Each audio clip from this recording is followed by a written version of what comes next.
The third annual Scout Sniper Association Veterans Skydiving Boogie is taking place July 12th at Jumptown Skydiving in Orange, Massachusetts. All veterans are welcome to participate. This is a family-friendly event. The after party starts at 5 p.m. at Red Apple Farm in Phillipston, Massachusetts.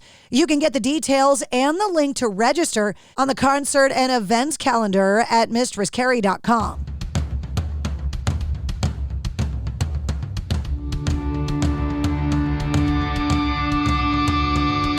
Hey, what's up? This is Sully from Godsmack. Strap on those boots, baby, because you are now in the trenches of the war room with the one and only Mistress Carrie right here on the Mistress Carrie podcast. What's up? This is Joe Rogan, and you're listening to Mistress Carrie. Her hair so lovely, pretty eyes. Hey, this is Brent from Shinedown, and you're listening to Mistress Carrie. Hey, Carrie, go put your bra on, girl. Hey, this is Steven Tyler, and you be listening to the baddest bitch in Boston, Mistress Carrie. What's up? This is Aaron from Stain, and you're listening to Mistress Carrie. Hi, everybody. This is Dave Grohl from the Foo Fighters, and you're listening to the one, the only Mistress Carrie. Hey, this is David from the band Disturbed, and you're listening to the baddest bitch in Boston, Mistress Carrie. Hi, Bruce Dickinson here from Iron Maiden. Yes, indeed, Miss Whiplash herself, Mistress Carrie, is here to unchain your brain. Hi, this is Flea from the Red Hot Chili Peppers. You're listening to Mistress Carrie. This is Dennis Leary. You are listening to my favorite, Mistress Carrie. Hey, this is Corey from Stone Sour, and you have the privilege of listening to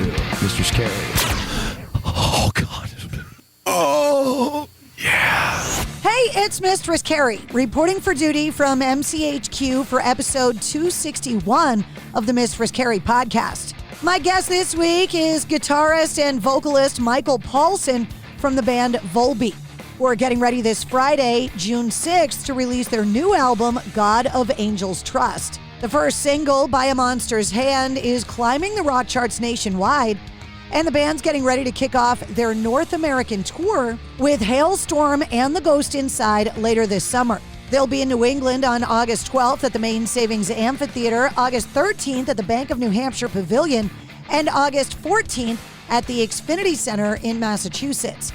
Tickets for all three shows are on sale now. I've had Michael Poulsen on my previous radio shows, but he's never joined me for an episode of the Mistress Carrie podcast, so allow me to introduce you to Michael Poulsen from Volbeat. Mr. Poulsen, thank you for coming back on the show. It's nice to see you. Oh, good. Thank you for having me.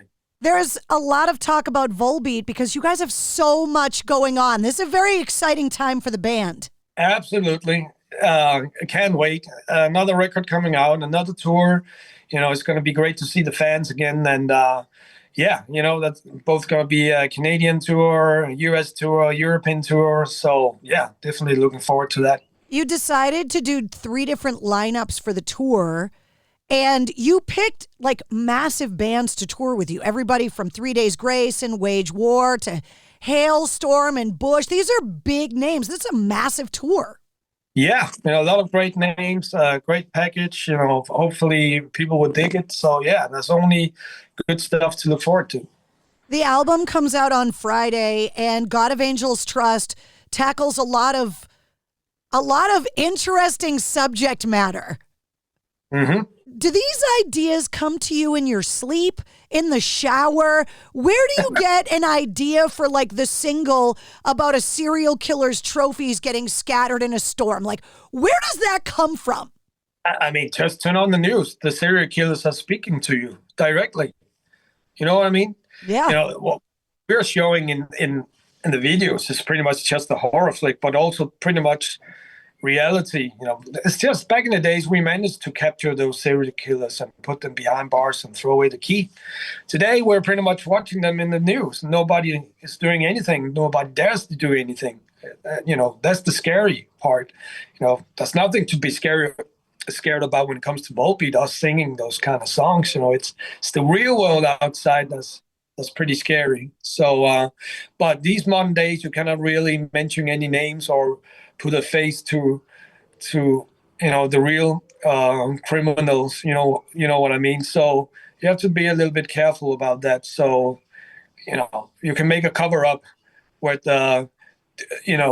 having certain things hidden between the lines where you do a video or a song like that. What starts the song process for you? Is it a riff? Is it a melody? Is it a lyric?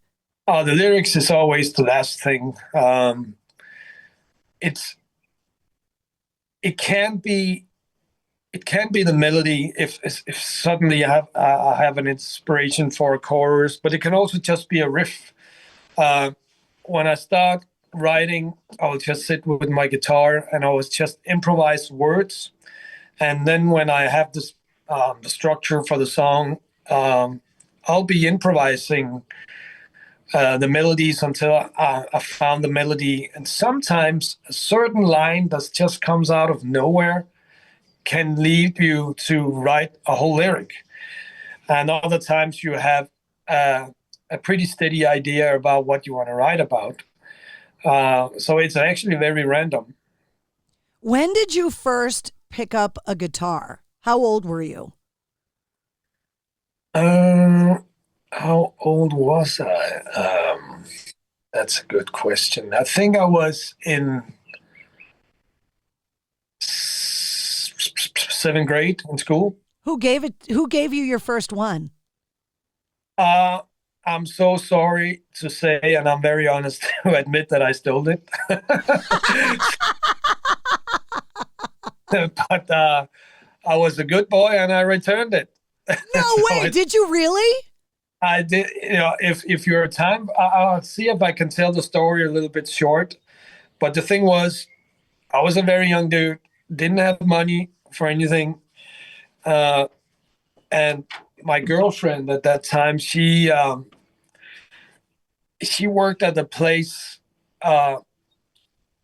where they had a lot of instruments, and it was actually a place for young people to go after school, and they could learn how to play music and stuff like that. And I just one day I promised her to help her cleaning that music room, and I saw that guitar, and being a bad boy, I opened the window a little bit and I went into the room, back to the window during the night, jumped out the window at my parents' house with one of my friends. And I remember he stole the bass and I stole the guitar. And then we were about to start our first band until my dad said, "Where did you have that guitar from?" I said, "Yeah, there's something I borrowed from school, don't you think it's time to return that?" So, yeah, maybe. But then the thing was, my girlfriend actually got fired for not remembering closing the window. And I felt so bad about that the next day I returned it and jumped back in the window and put it back in its spot. And she actually ended up getting her work back. I was going to ask if you still had it, because a lot of guitar players wish they still had their first guitar, but obviously you don't. No, I just took it to the next level and bought one that was stolen. That one I still have. You do still have that one? Yes. What was the first song that you were able to play on it that you were like, oh, I think I'm getting good at this? Like what riff, what song? Oh my God! Yeah, well, what was that? I don't think I even remember. It was probably "Bow, bow, down," and you know who that is, right? Well, I was going to ask you about them because the big story this year is their final concert. Yeah. And so I think it's impossible for anyone that's in rock or metal to not be influenced in some way, shape, or form by Sabbath and Ozzy. So what does that music mean to you? Everything, because Black Sabbath was the main reason why I started playing guitar. That was listening and discovering Black Sabbath. And it's still that band that keeps inspiring no matter what music I do. For whatever band, they are eternal and they are the godfathers for a reason, and so many great albums, classic albums, and very interesting lineups as well. So they meant a lot to me and still do. You are releasing this new record on Friday, and You're doing something that a lot of bands are doing. Obviously, the vinyl craze is bigger than ever, but you've opted to release this new record on cassette, which is so throwback for Volbeat. Absolutely. I was emotional, touched when I saw that tape. I was almost, shedding a little tear with all the great memories from back in the days where I was tape trading and trading flyers and buying underground magazines and just being, supporting independent record stores when they were still alive. So many great memories, and making mixtapes and so it means a lot that finally we have a Volbeat cassette out. It was something that was great because of the Walkman, that it was portable, but it was definitely not indestructible. What album do you think you bought the most copies of because the cassettes just kept getting eaten by the tape deck? The cassette tape that I bought the most? Yeah. Probably Iron Maiden, Seventh Son of a Seventh Son. Those cassettes did not last when you played them over and over again. Oh, that did not. When you sit down to work on an album, to me, naming it would be the hardest thing, like naming a kid. Does the name of the record come first and set the tone for the music, or does the name come last? Again, it can be both. Suddenly, you can get stuck with a certain title and you start working with a cover artwork that makes sense for that title, or it could be that you have a certain idea for a cover artwork and then you start working around that, coming up with the right title. So again, that could be very, very random. But that's part of the process that I really love.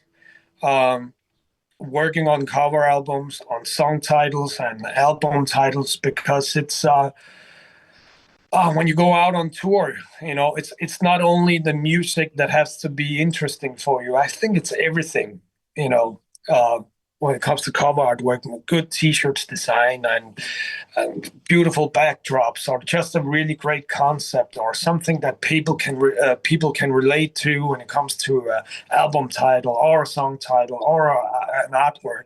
I think it's really important.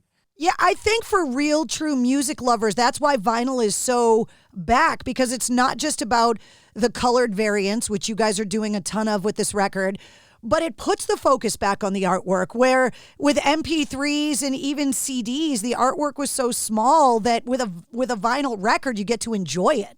Exactly. And I remember, when I took the train into Copenhagen, I lived in a small countryside outside Copenhagen at that time. It took me 1 hour and 15 minutes to get to Copenhagen.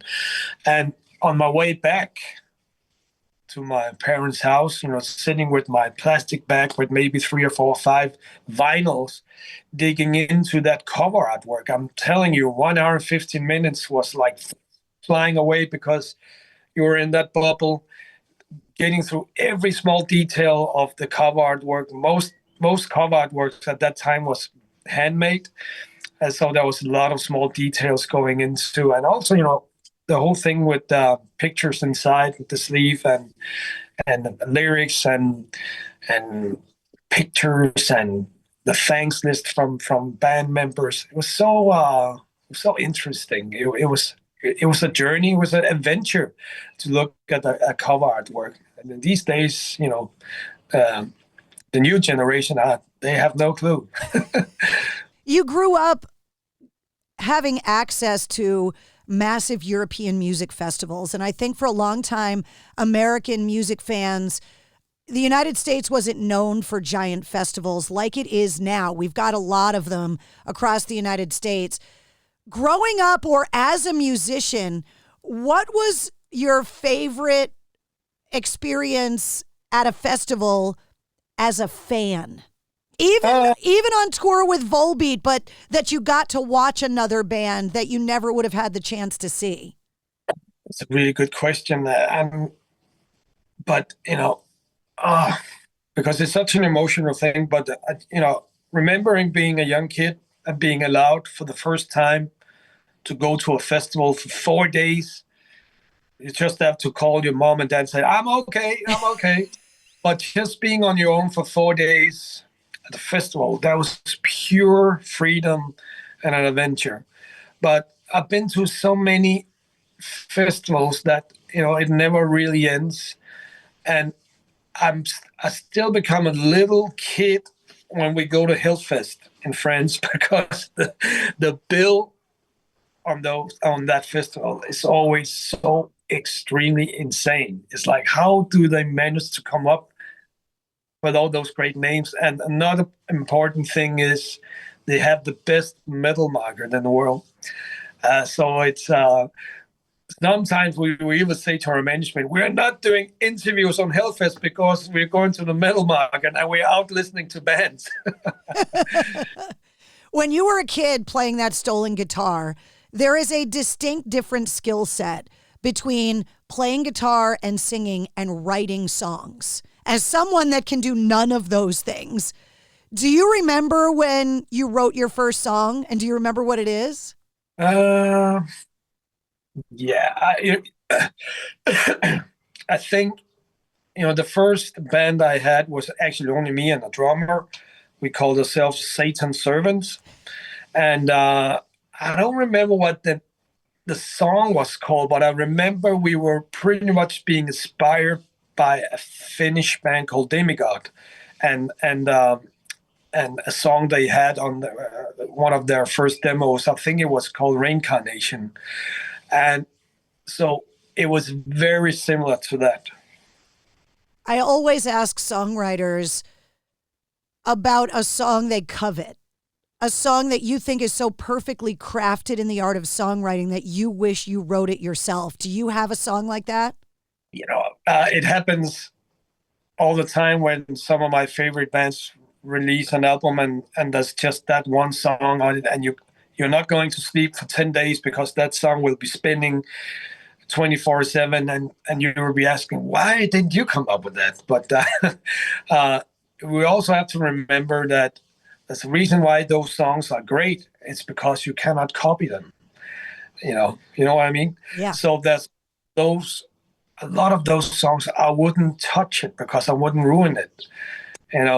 So that the creators have their shining moment. I'm not going to ruin anything for them.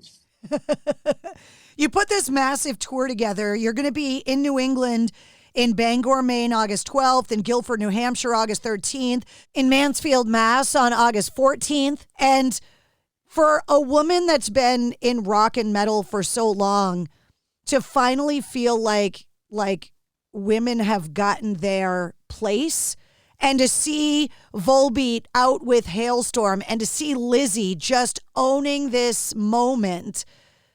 There's just so much great music coming out with female bands that we don't call them female bands anymore.